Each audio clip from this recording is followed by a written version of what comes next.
నెల్లూరు జిల్లా లింగపాలెం మండలం లింగపాలెంలో ఈ రోజు దివంగత స్వర్గీయ డాక్టర్ వైఎస్ రాజశేఖర్ రెడ్డి 76వ జయంతి వేడుకలను లింగపాలెం వైసీపీ మండల పార్టీ అధ్యక్షులు అన్నపనేని శాంతారావు ఆధ్వర్యంలో యువ నాయకులు పారిశ్రామికవేత్త భీమిరెడ్డి వెంకట సూరారెడ్డి అధ్యక్షతన ఘనంగా నిర్వహించారు. ఈ సందర్భంగా ముందుగా కేక్ కట్ చేసి స్వర్గీయ వైఎస్ రాజశేఖర్ రెడ్డి విగ్రహానికి పూలమాలలు వేసి ఘనంగా నివాళులర్పించారు. ఈ కార్యక్రమానికి ముఖ్య అతిథిగా వైసీపీ చింతలపూడి నియోజకవర్గ ఇన్ఛార్జ్ కంభం విజయరాజు హాజరయ్యారు. ఈ కార్యక్రమంలో లింగపాలెం మండల మరియు నియోజకవర్గ వైసీపీ నాయకులు, కార్యకర్తలు, అభిమానులు అధిక సంఖ్యలో పాల్గొన్నారు. లింగపాలెం వైఎస్ఆర్సీపీ మండల పార్టీ కార్యకర్తలందరికీ, లింగపాలెం మండల వైఎస్ఆర్సీపీ నాయకులు, కార్యకర్తలు మరియు చింతలపూడి తాలూకా వైఎస్ఆర్సీపీ ఇన్ఛార్జ్ అయిన విజయకుమార్ గారికి, విజయరాజ్ గారికి, మరి నూతనంగా వైఎస్ఆర్సీపీ పార్టీ అధ్యక్షులుగా ఎన్నికైన అన్నపనేని శాంతారావు గారికి మరియు ఇతర పార్టీ నాయకులకి అందరికీ కూడా ఈ కార్యక్రమానికి విచ్చేసినందుకు మీ అందరికీ కూడా ధన్యవాదాలు తెలుపుకుంటూ, ఈరోజు డాక్టర్ వైఎస్ రాజశేఖర రెడ్డి గారు గురించి మన అందరికీ తెలుసు. ఈ రాష్ట్రంలో కానీ దేశంలో కూడా ఆయన చేసినటువంటి సంక్షేమ పథకాలు ప్రతి ఒక్కరికి తెలుసు. ఆయన ప్రవేశపెట్టిన ఆరోగ్యశ్రీ అని ఒక పథకము దేశంలోనే ప్రతి ఒక్క రాష్ట్రం ఆయన ఫాలో అయ్యి ఆ పథకం ద్వారా దేశం మొత్తానికి కూడా ఈయన ఒక దిక్సూచిలాగా ఈయన అందరికీ ఇదైపోయినాడు. అటువంటి రాజశేఖర రెడ్డి గారి జన్మదినం ఈ రోజు మనం జరుపుకోవడం మనందరికీ కూడా ఒక పండగ వాతావరణంలాగా ఉంది. రాష్ట్ర వ్యాప్తంగా ఇటువంటి మహానాయకుడి కొడుకును పుట్టినటువంటి వరపుత్రుడైన మన వైఎస్ జగనన్న ఈ రాష్ట్రంలో అదే తండ్రి గారు చేసినటువంటి సంక్షేమ పథకాలను కంటిన్యూ చేసుకుంటూ తండ్రికి మించిన తనయుడుగా తన యొక్క పేదలకు మంచి చేయాలని ఒక మంచి సదుద్భావంతో ఎన్నో మంచి కార్యక్రమాలు చేస్తుంటే కూడా ఈరోజు అనేక వాగ్దానాలతో అనేక రకరకాల ప్రజలని మోసపించి రకరకాల వాగ్దానాలు చేసి ఆ వాగ్దానాలను నెరవేర్చకుండా ప్రజల్లో చాలా అసంతృప్తి తెచ్చుకుంది ఈ ప్రభుత్వము చేసినటువంటి చంద్రబాబు షూరిటీ మోసం గ్యారంటీ అనే విధానంలో ఈ ప్రభుత్వం పనిచేస్తూ ఉంది. ఈ ప్రభుత్వాన్ని అందరూ కూడా పేద ప్రజలందరూ, రైతులు అందరూ కూడా సమిష్టిగా మనందరం కూడా కలిసి ఇది చేసుకొని అందరూ సమిష్టిగా కలిసి పనిచేస్తామని ఈరోజు మన రాజశేఖర రెడ్డి గారి జన్మదిన సందర్భంగా మనం అందరూ ఇక్కడ కలుసుకున్నందుకు మీ అందరికీ కూడా శుభాకాంక్షలు తెలియజేసుకుంటూ, జోహార్ వైఎస్ఆర్, జోహార్ వైఎస్ఆర్, జై జగనన్న, జై జగనన్న, జై జగనన్న.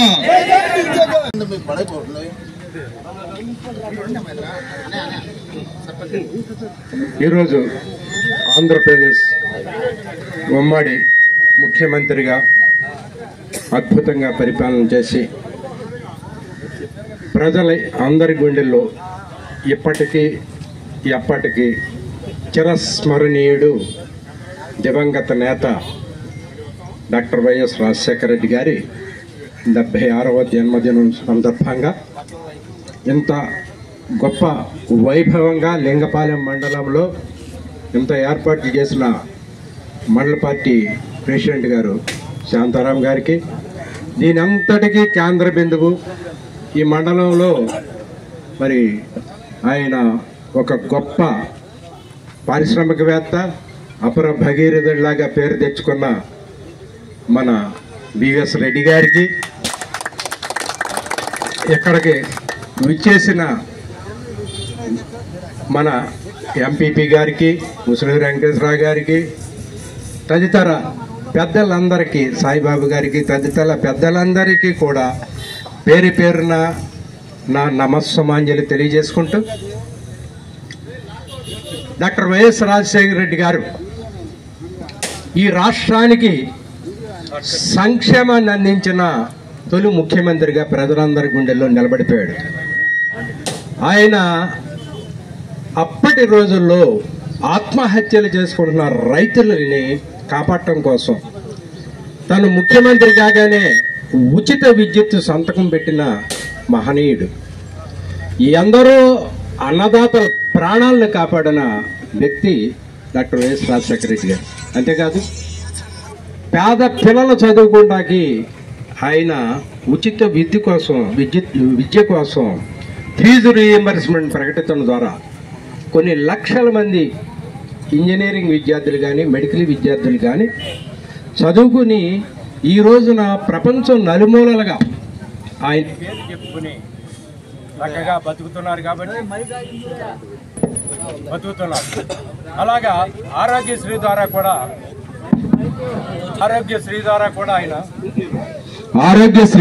కూడా ఆయన కొన్ని లక్షల మందికి ప్రాణదాత. అలా చెప్పుకుంటూ పోతే ఈ రాష్ట్రానికి సంక్షేమాన్ని అభివృద్ధిని అందించిన మహనీయుడు, అపర భగీరథుడు, పోలవరం ప్రాజెక్టుకి రూపశిల్పి.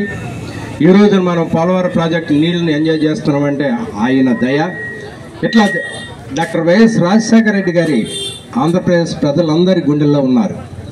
ఆయన కుమారుడు జగన్మోహన్ రెడ్డి గారు తండ్రిని మించిన తనయుడిగా ప్రజా సంక్షేమాన్ని ప్రతి గడపకు తీసుకెళ్లాడు. ఇవాళ జగన్మోహన్ రెడ్డి గారు ప్రతిపక్షంలో ఉండుండొచ్చు, కానీ ప్రజలందరి గుండెల్లో జగన్మోహన్ రెడ్డి గారు ఉన్నారు. ఎందుకంటే ఈ కూటమి ప్రభుత్వ వైఫల్యాలను చూస్తుంటే అయ్యో దేవుడు లాంటి జగన్మోహన్ రెడ్డి గారిని మనం ప్రతిపక్షంలో కూర్చోపెట్టుకున్నామే అని ప్రజలందరూ బాధపడుతున్న రోజులు ఇవి. త్వరలోనే ఈ కూటమి ప్రభుత్వానికి బుద్ధి చెప్పి మన జగన్మోహన్ రెడ్డి గారిని సీఎం చేసుకోవాలని మనస్ఫూర్తిగా కోరుకుంటున్నాం.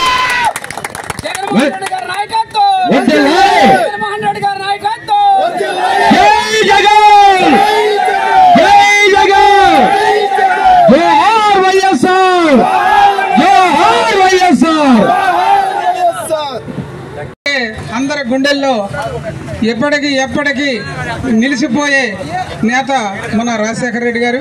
కాబట్టి మీకు ప్రత్యేకించి నేను చెప్పక్కర్లేదు, కానీ ఈ అవకాశం ఇచ్చినటువంటి మీ అందరికీ కూడా నా హృదయపూర్వక అభినందనలు తెలియపరుస్తూ నేను విరమించుకున్నాను.